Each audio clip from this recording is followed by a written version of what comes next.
আটাইতকৈ ক্ষতি হোৱা জাতিটোৱে হৈছে কোচ ৰাজবংশীৰ জাতি। যেতিয়া দেশ বিভাজন হ'ল, আমাৰ যিসমূহ আমাৰ নিজৰ মাটিতে আমি বাসস্থান আছিল, সেইসমূহৰ আধা অংশ বাংলাদেশলৈ গ'ল, আধাখিনি আমাৰ নেপাললৈ গ'ল, আধা আমাৰ ভূটানলৈ গ'ল।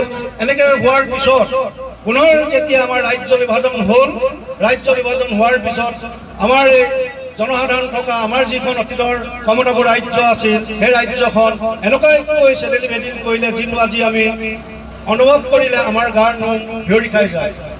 কিয়নো আজি আমাৰ যেতিয়া ৰাজ্য বিভাজন হ'ল, উত্তৰ বংগত আমাৰ মানুহ থাকিলে, অসমলৈ আমাৰ মানুহ আহিলে, বিহাৰত আমাৰ দুখন জিলা আমাৰ হৈ গ'ল, আপোনাৰ মেঘালয়ত হ'ল, ত্ৰিপুৰাত হ'ল।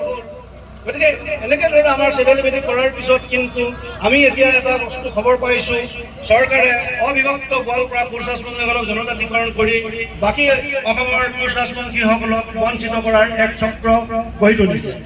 গতিকে এখন ৰাজ্যত পুনৰ যদি আমাৰ কোচ ৰাজবংশীসকলক বিভাগ কৰি পুনৰ জনজাতি আৰু অজনজাতি হিচাপে আমাক ৰাখিবলৈ যায়, তাৰমানে আমাৰ মাজত পুনৰ এটা বিভক্ত হ'ব আৰু আমি শেষত কোচ ৰাজবংশী বুলি আমি নিজকে পৰিচয় দিবলৈ কিন্তু অসমত আমি কিন্তু কেতিয়াও কঁকাল দাঙি থিয় হ'ব নোৱাৰিম।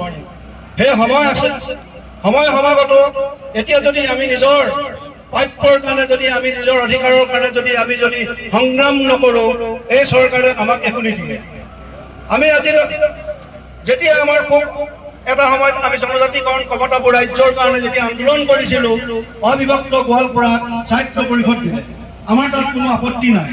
কিন্তু সাহিত্য পৰিষদখনৰ আজিলৈকে কোনো পৰিসীমা নাই, কোনো শক্তি নাই।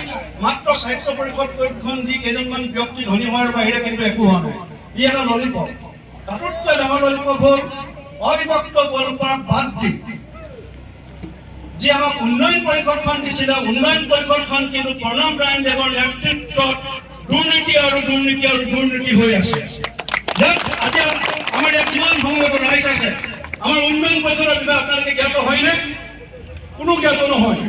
উন্নয়ন পৰিষদৰ কোটি কোটি টকা আহিছে মাত্ৰ প্ৰণৱ ৰায়দেৱে নিজৰ স্বাৰ্থ সিদ্ধিৰ কাৰণে কিছুমান দুই এটা বিল্ডিং বনাইছে। সেই বিল্ডিংত কিন্তু 30-40% কমিশ্যন লৈছে। আজি পৰ্যন্ত আমি এই ক্ষেত্ৰত মুখ্যমন্ত্ৰী মহোদয়, অসম ৰাজ্যিক বিজেপিৰ সভাপতি, আমি তেখেতলোকক স্মাৰক পত্ৰ জিলা উত্তৰ দিছোঁ, মুখ্যমন্ত্ৰী কাৰ্যালয়ত দিছোঁ, মুখ্যমন্ত্ৰীক আমি ডাইৰেক্ট দিছোঁ, কিন্তু আজিলৈকে কিন্তু প্ৰণৱ ৰায়দেৱৰ ওপৰত কোনো কিন্তু বিহিত ব্যৱস্থা লোৱা নাই।